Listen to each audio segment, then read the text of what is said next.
ম্যাটি ক্যাশের গোলে 1-0-তে Aston villa হারালো পেপ গার্দিওলার ম্যান সিটিকে। সাথে আর্জেন্টাইন গোলকিপার এমি মার্টিনেজ আবারও একটি ক্লিন শিট উপহার দিলেন।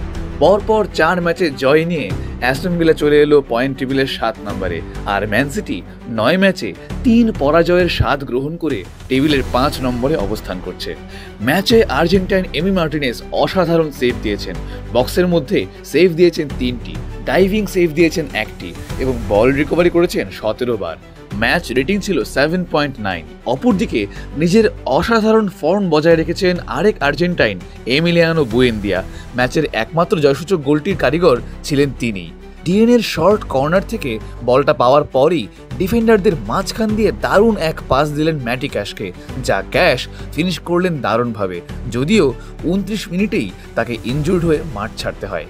এই নিয়ে 8 প্রিমিয়ার লিগ ম্যাচে 4 গোলে অবদান রেখেছেন এই আর্জেন্টাইন। বলাই বাহুল্য, অ্যাস্টন ভিলার এই জয়যাত্রার নেপথ্যে আর্জেন্টাইনদের ভূমিকাই বেশি। অন্যদিকে ম্যান সিটি বেশ কয়েকটি গোলের সুযোগ তৈরি করেছিল। 59 মিনিটে ফোডেনের কর্নার কিক থেকে ডিয়াসের হেড ব্লক করে অ্যাস্টন ভিলার ডিফেন্স, আর তারপর ব্রাজিলিয়ান স্যাভিনহোর শটও দুর্দান্তভাবে ঠেকিয়ে দেন ডিফেন্ডার পাও তোরেস। এভাবে ব্যবধান কমিয়ে সমতায় ফেরার চেষ্টা করলেও সফল হতে পারে না গার্দিওলার দল। মাঠ ছাড়তে হয় পরাজয়ের হতাশা নিয়েই।